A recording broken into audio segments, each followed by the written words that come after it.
Já, góðan dag og takk fyrir að gefa ykkur nokkra mínútur til að vera með mér hér á skjánum. Það er nú vonandi að við getum fara að koma saman í kirkjunni. En núna erum við stödd í kirkjugarðinum, Hafnarkirkjugarði, en hingað eiga mörg okkar leið að heimsækja einhvern nákominn, vin eða fjölskyldumeðlim. Og við sýnum látnum ástinni virðingu og ást með því að hugsa leiðið.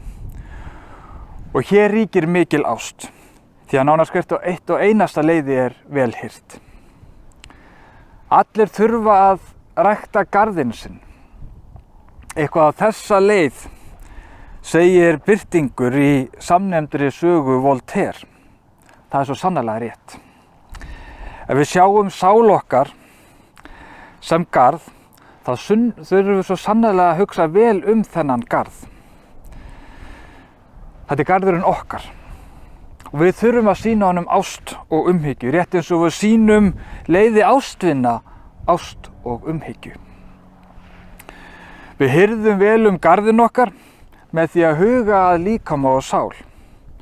Og á góðum dögum eins og þessum, bara yndisleg dagur eins og núna í dag, þessum sunnudegi, og þá er dásamlegt að sjá svona marga á göngu, að huga að hreyfingu og næra líkamann.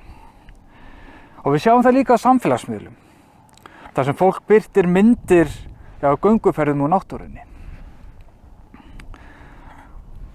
Það að taka sér tíma í stutta hugleiðingu eða bænastund er nauðsynlegt líka. Gefa sér tíma, setjast niður og eiga stund með sér og Guði. Sú næring veitir líka góða mettun.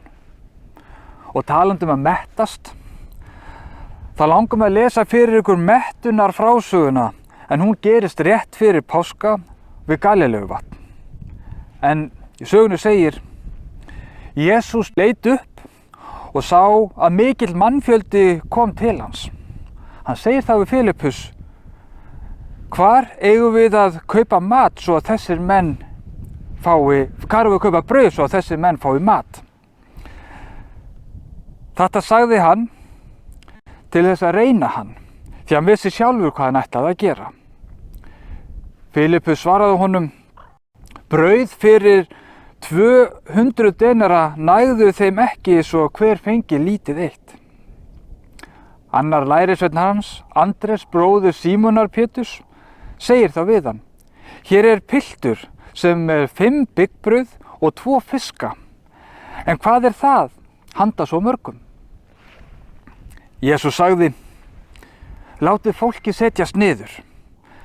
Þarna var mikið gras og menn settist niður og það voru þá 5.000 menn á tölu.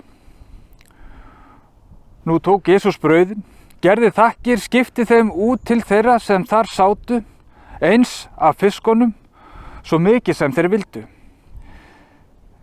Þegar fólki var orðið mett, segir Jesús við lærisveina sína: safnið saman leifunum svo ekkert spillist. Þau söfnuðu þeim saman og fylltu 12 körfur með leifum byggbrauðanna 5 sem af gengu hjá þeim neitt höfðu. Amen.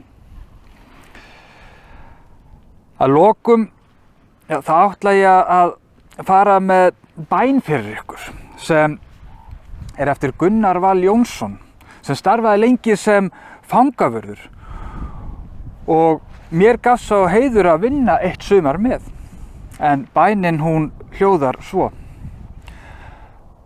Drottinn Guð, þú hefur sagt: eins og maðurinn sáir, svo mun hann uppskera.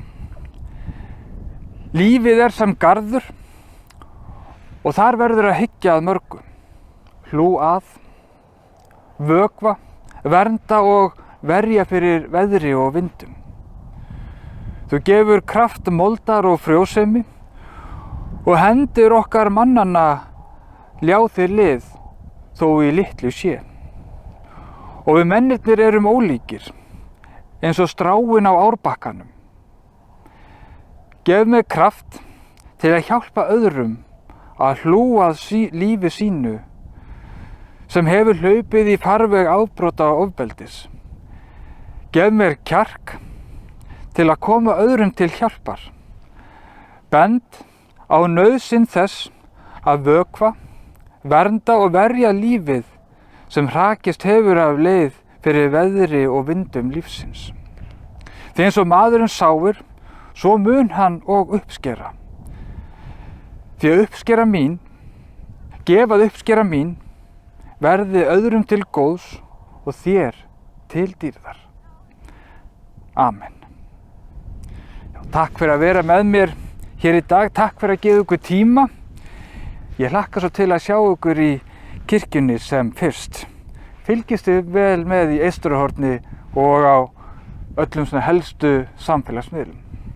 Já, verið þið sæl.